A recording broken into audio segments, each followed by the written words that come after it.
Pero yung main lyrics doon na tumatak sa akin na si Yobab to, kayang magbayad ng dalawa sa jeep. Kasi sumakay ito dati ng jeep. Pinagbayad ng driver niya. Sabi sumakay ka 20 na ibayad. Dahil dyan, kasi it's a representation of a chubby girlies of not just in the Philippines. Ang ganda. Very... Napaikot na ako ng chair.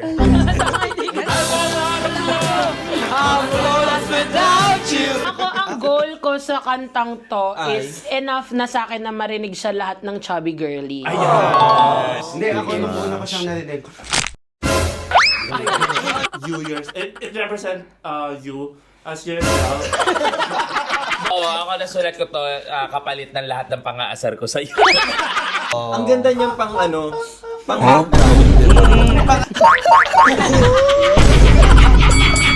Yun, laman lang yung nakatarantado ako. Ito laman to ng puso ko. Kasi laman ng puso mo, sebo.